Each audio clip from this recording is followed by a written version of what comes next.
প্রতিটা ছেলের কিছু না কিছু একটা ড্রিম থাকে, আর বিশেষ করে ক্যামেরা প্রতিটা ছেলের ড্রিম আমি মনে করি। আর আজকে সর্বদা শুভ ইউটিউব চ্যানেলে আপনাদেরকে নতুন ব্লগে স্বাগতম। আর আজকে আমার সেটআপটা আমি রেডি করতে পারছি দীর্ঘ সময় পরে। গিম্বল ক্যামেরা সব কিছু মিলায়, এ টু জেড মিলায়, লাইট সেটআপ অ্যান্ড দেন কী বলবো, মানে এটার জন্য আমার অনেক দিন দেরি করতে হয়েছে, অনেক দিন ওয়েট করতে হয়েছে। এর কারণ হচ্ছে যে আমি আমার সেটআপটা নেওয়ার জন্য ঢাকা চলে যাই, আর গুড় করতে যাইতে যাইতে মনে করেন টম টম টম টম করতে করতে করতে করতে করতে গিয়ে পৌঁছলাম বসুন্ধরাতে। এবং বসুন্ধরাতে গিয়ে প্রথমে আমার ক্যামেরাটা একটু সার্ভিসিং করে নেই, আর তারপর হচ্ছে আমার গিম্বেলটা খোলার সময় আসলে এটা হচ্ছে গরিবের গিম্বেল। যাই হোক, ওটা কোনো বড় কথা নয়, বড় কথা হচ্ছে যে আমি কাজ চললেই হলো। সো ছোটোখাটোভাবে আমার মোটামুটি হয়ে যাবে। এই জন্য এই গিম্বেলটা নিলাম, অ্যান্ড গিম্বেলটা আমি আনবক্সিং করতেছি। আনবক্সিংটা ওনাদের দিয়েই করলাম, কারণ দেখলাম কি যে আমি যেহেতু ভিডিও করতেছি তো ওনাদের দিয়েই করলাম। আর গিম্বেলটা দেখলাম যে কতদূর কী ঠিক আছে, মানে ফার্স্টে সেট আপ দিয়েছিলো। আর এটা আমার আগের থেকে চালানো অভ্যাস ছিল, কারণ আমি অনেক আগের থেকে কাজ করি এটা নিয়ে, সবাই দেখেছো। তো যাই হোক, মোটামুটি নতুন গিম্বেল নিচ্ছি। আর এই গিম্বেলটার সব ভিতরে যা যা আছে সব কিছু দেখতে পাচ্ছ তোমরা, যে এ টু জেড মোটর অ্যান্ড যা যা ছিল। তো চলে আসলাম, এই খুলনাতে খুব একটা পাওয়া যায় না, তো তাই চলে আসলাম ঢাকাতে নিজে। আর অভি আছে, ওর একটা শোরুমও আছে এই শপিং কমপ্লেক্সে, ঠিক আছে? আপনার শপিং কমপ্লেক্স, হ্যাঁ, বসুন্ধরা সিটি। ও বসুন্ধরা সিটি, মাঝে মাঝে খুলনার মধ্যে যায়, খুলনায় যে শপিং কমপ্লেক্স বলে বলে বলে ডেকে নিলাম। আর এই যে গিম্বেল আর লাইট সেট আপ সব মিলিয়ে, আর বেশি বেশি করে সবাই একটু কাজ দিও, ঠিক আছে?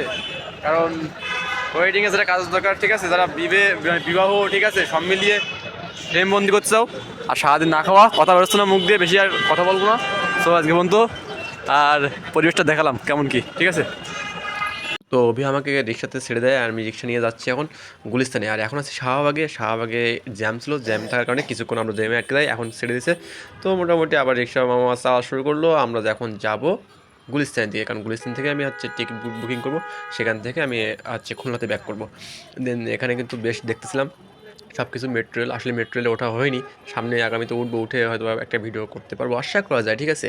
সো ওটা পরবর্তীতে দেখা যাক, যদি যাই ঢাকাতে সেক্ষেত্রে। আর ঢাকাতে হ্যাঁ, আমি আহামরি খুব একটা চিনি না, কারণ কি ঢাকাতে আমার খুব একটা যাওয়া হয় নাই।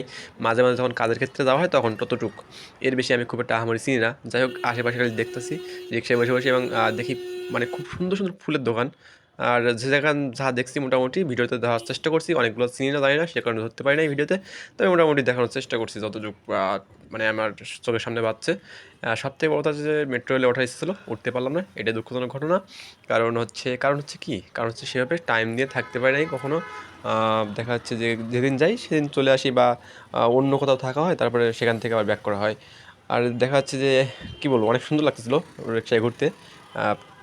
তো এখন আছে দোয়েল চত্বরে যে এইটা সবাই জানেন কম বেশি, লোকেশানটা অনেক সুন্দর এখানে। মানে আমার ঢাকার ভিতরে মোটামুটি একেবারে খারাপ বলা যায় না, বেশ ভালোই লাগে। একটু জ্যামে পড়লে আরও বেশি ভালো লাগে সব মিলিয়ে। আর কসমেটিক দেখতেছিলাম, অনেক সুন্দর সুন্দর এখানে ডিজাইন ছিল। মনে করেন যে ছোটো ছোটো যে ঘর সাজানোর জিনিসগুলো, এগুলো আসলেই একটা মানে সৃজনশীল চিন্তা থেকেই এগুলো তৈরি হয়। আর এখানে হয়তো পাশে একটা পার্ক ছিল, আমি হয়তো ওইভাবে মানে চিনি না, মনে হলো আর কি দেখে, কারণ সেরকম কিছু একটা। তো এখন আছি ঢাকা ভার্সিটির সামনেই, ঢাকা বিশ্ববিদ্যালয় কার্যক্রম সামনে, আমরা তো সপ্তাহে ক্যালেন্ডারে দেখে থাকি, তো তার সামনেই দেখার চেষ্টা করতেছি। তো বলতে না বলতে আবার একটা বড় সড়ো জ্যামে পড়ে গেলাম, আর এখানে জ্যামে পড়ে আরও গেল 2 ঘন্টা। যাই হোক, সেটা কোনো ব্যাপার না, কারণ ফিরতে তো হবেই খুলনাতে।